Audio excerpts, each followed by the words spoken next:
నమస్తే, welcome to our channel. నేను మీ సిరి. షర్మిల గారికి చంద్రబాబు నాయుడు గారు మరి 100 కోట్లు ఇచ్చారని ప్రచారం అయితే జరుగుతుంది. ఇందులో ఎంతవరకు వస్తుంది? అయితే ఆ 100 కోట్లని మాత్రం జగన్మోహన్ రెడ్డి గారిని ఓడించడానికే తనని ఎట్లయినా చేసి ఈసారి ఓడించాలి, అందుకే ఈ 100 కోట్లని ఉపయోగించుతున్నారని కూడా వార్తలు వస్తున్నాయి. మరి ఇందులో ఎంతవరకు వాస్తవం ఉంది? సో ఈ అంశాన్ని మనకి వివరించడానికి మనతో పాటు ఉన్నారు ప్రముఖ రాజకీయ విశ్లేషకులు అంకమరావు గారు. నమస్కారం సార్. నమస్తే అమ్మా. సార్, ఇప్పుడు చూస్తుంటే చంద్రబాబు నాయుడు గారు షర్మిల గారికి 100 కోట్లు ఇచ్చారు. అది కూడా ఎందుకంటే జగన్మోహన్ రెడ్డి గారిని ఓడించడానికి, ఉపయోగించడానికి అని చెప్పేసి. మరి ఇందులో వాస్తవం ఉందంటారా? ఈ 100 కాదు 10,000 కోట్లు అన్నారు నాతోటి. 10,000 కోట్లు? వావ్. 10,000 కోట్ల రూపాయలు ఇస్తేనే ఆ అమ్మాయి కాంగ్రెస్ పార్టీ అధ్యక్షురాలు అయింది జగన్మోహన్ రెడ్డి గారిని ఓడించడానికి అని చెప్పని ప్రచారం. మరి మీరే 100 అంటున్నారంటే 100 రెట్లు తేడా ఉంది. ఇప్పుడు ఆలోచించాల్సింది ఈ విషయం.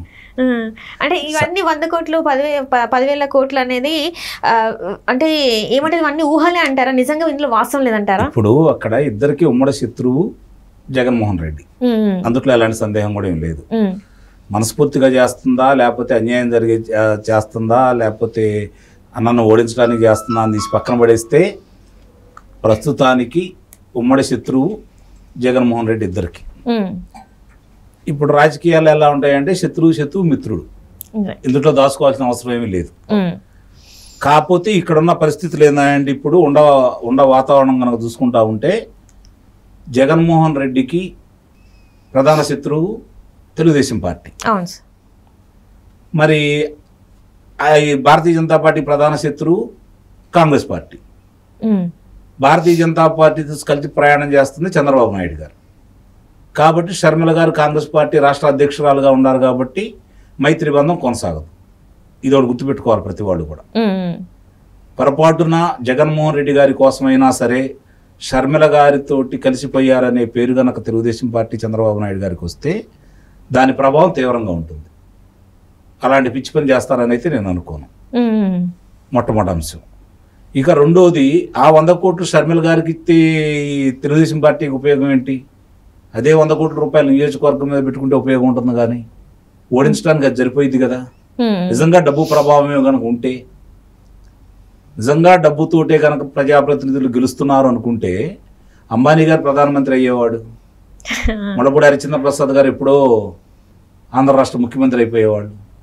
ఇవన్నీ కూడా కాసేపు మాట్లాడుకోవడానికి, ప్రజల యొక్క వాళ్ళ ఆలోచన విధానాలని కొంచెం పలచన చేయడానికి పనికొస్తాయే తప్ప ప్రజలు నిర్ణయించుకొని ఉన్నారు.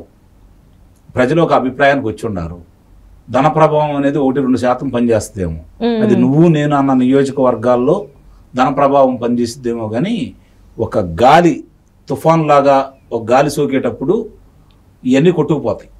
100 గొడ్లు తిన్న రాబందు ఒక తుఫాను చచ్చిపోయినట్టు వీళ్ళు 1000 కోట్లు సంపాదించుకున్న వాళ్ళు కూడా ప్రజల యొక్క వ్యతిరేకత వస్తే ఆ డబ్బు ప్రభావం ఏమి పనిచేయదు. ఇది మాత్రం గుర్తుంచుకోవాలి ప్రతి వాళ్ళు కూడా. రాజకీయంగా ఒకళ్ళొకళ్ళు సహకరిస్తారు. అవతల వ్యక్తులు బలమైన ప్రత్యర్థి ఉన్నప్పుడు ఇద్దరు కలిసి కూడా ఆ వ్యక్తిని ఓడించడానికి ప్రయత్నం చేస్తారు. అది రాజకీయాల్లో సహజం.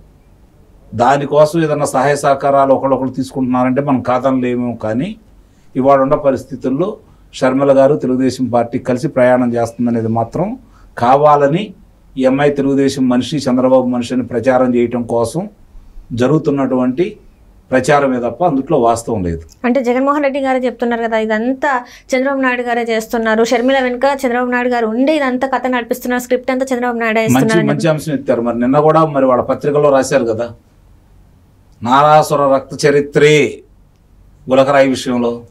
మరి ఇప్పుడు గులకరాయి విషయంలో వాళ్ళని పట్టుకొని వాళ్ళ మీద అభియోగాలు మోపి వాళ్ళని కొట్టారా, తిట్టారా, డబ్బులు ప్రలోభ పెట్టారా, భయపెట్టారా అనేది తెలియదు. మొత్తానికి వాళ్ళిద్దరినైతే చూపెడుతున్నారు కదా. మరి ఇప్పుడు మీ సాక్షి దినపత్రికలలోనూ, సాక్షి ప్రసార మాధ్యమాల్లో, మీ అనుబంధ ప్రసార మాధ్యమాల్లో పుంకాలుగా దీని గురించి చెప్పించారు కదా. ఇప్పుడు వాళ్ళందరూ చంద్రబాబు నాయుడు గారికి, లోకేష్ గారికి క్షమాపణ చెబుతారా? ఇదే సాక్షి దినపత్రిక తరఫున భారతి గారికి క్షమాపణ చెబుతారా చంద్రబాబు నాయుడు గారిని? చెప్పండి. ఇవన్నీ కూడా రాజకీయ లబ్ధి కోసం మాట్లాడుకుంటూ ఉంటారు. ఈరోజు వైఎస్ వివేకానంద రెడ్డి గారి హత్యకు సంబంధించి న్యాయస్థానానికి వెళ్ళి చంద్రబాబు నాయుడు గారు, లోకేష్ బాబు గారు, షర్మిల గారు, అట్లాగే సునీత గారు, వీళ్ళు నలుగురు ఎక్కడా మాట్లాడకూడదని చెప్పని కోర్టు నుంచి ఈరోజు తెచ్చుకున్నారు కదా తీర్పు. అంత భయం ఎందుకు పడుతున్నారు? దానికి సంబంధించి ప్రజల్లో తెలిస్తే మీకు వచ్చిన నష్టం ఏంది, ఇంకా మీకు సానుభూతి వస్తుంది కదా. అంటే ఇక్కడ అంతా మొత్తానికి భయపడే ఇప్పుడు నిస్సందేహంగా జరుగుతున్నాయి అన్నీ భయంతో జరుగుతున్నాయి. వాళ్ళు భయపడుతూ మేము భయపడలేదు, ఎదురాళ్ళని భయపెడుతున్నాం అనే దృష్టిలో ఉన్నారు. ఇప్పటికి వాళ్ళు భయపడుతున్నారు, ఇప్పుడు ప్రజలకు అర్థమైపోయింది. మరి జగన్మోహన్ రెడ్డి గారు అంటున్నారు కదా, వై నాట్ 175 ఖచ్చితంగా మేమే, మొన్న కూడా అన్నారు ఈసారి కూడా మేమే వస్తాము, నా సంక్షేమ పథకాలే నన్ను గెలిపిస్తాయని చెప్పేసి మాట్లాడుతున్నారు కదా. ఈవీఎంలతోటి గెలవాల్సిందే, లేకపోతే 15-16 గంటలు గెలిచే పరిస్థితి లేదు. తను చెప్తున్నాడు కదా, ఆయన చెబుతున్నాడు. ఆయన చెప్తే మనకు విశ్వసిద్దామా?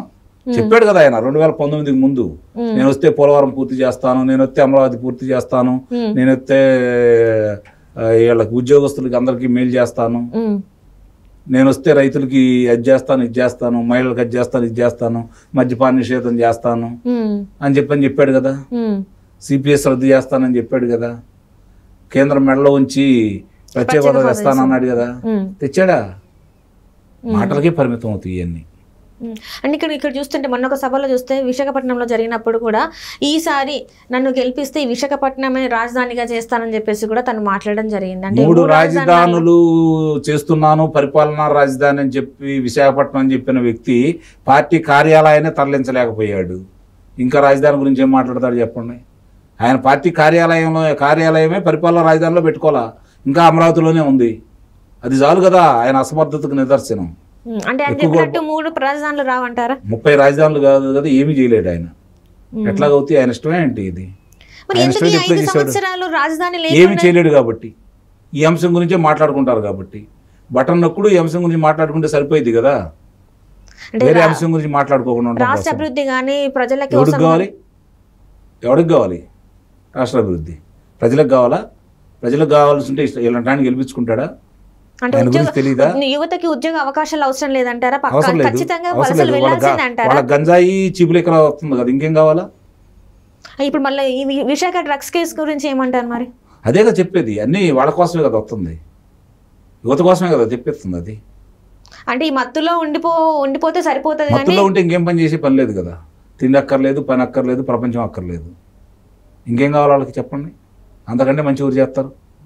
ఇదంతా మంచి పరిపాలన అంటే నిస్సందేహంగా, అనుమానం ఏముంది దాంట్లో? మరి ఈసారైనా మరి ప్రజలు అదే కదా, మరి అంత మంచి పరిపాలన ఇస్తున్నాడు కాబట్టి 175 వస్తుంది అనుకుంటున్నాడు కదా. అందుకే చెప్తున్నాను ఇవన్నీ. ఆయన చేసి మంచిది ఇదే కాబట్టి వాళ్ళందరూ కూడా ఓట్లేస్తారని ఆయన భావిస్తున్నాడు. అంటే ఇక్కడ చూస్తున్నట్టయితే ఇప్పుడు షర్మిల గారు కూడా కొన్ని మాట్లాడడం జరిగింది. అన్న నువ్వు నిజంగా రాజన్న కొడుకుగా అయితే నువ్వు ఏదైతే చెప్పావో అవన్నీ చేయలేదు ఇంతవరకు అని చెప్పి తను కూడా మాట్లాడుతుంది. మరి తను ఎందుకు కౌంటర్ ఇవ్వలేకపోతున్నాడు? ఉంటే కదా ఇవ్వటానికి. పోలవరం పూర్తి చేశానని చెబుతాడా, లేకపోతే ఏ కార్యక్రమాలు చేశానని చెబుతాడు? చెప్పలేడు కాబట్టి ఎదురుదాడి చేస్తారు, తిడతారు, కొడతారు, చంపుతారు. అదే కదా వాళ్ళకి తెలిసింది. అంటే ఇంకా ఇట్లాంటి హత్య రాజకీయాలు ఇంకా కొనసాగుతున్నాయి. ఎన్ని చూడాలో ఎన్నికలు అయిపోయే సమయం నాటికి. అంటే ఈ నెలలోపే ఇంకా మనం చూడాల్సి చాలా చూడాలి. ఇప్పుడు చూసుకుంటే మనం ఒక చిన్నది అంతే, ఇంకా చాలా చూడాలి. చాలా 30 రోజులలో ఏమైనా జరగచ్చు, చాలా జరగచ్చు. 30 రోజులు ఏముంది ఇంకా? అంటే May 13th ఎలక్షన్ పోలింగ్ కాబట్టి మనకి ఆ రోజు ఈ రోజు తీసేస్తే మధ్యలో ఇంకెన్ని రోజులు ఉన్నాయి? సరే, ఈ కొద్ది కాలంలో కూడా ఏమైనా జరగచ్చు అంటే మరి ఏపీ ప్రజల పరిస్థితి ఏందంటారు? ప్రజల పరిస్థితి ఏముంది?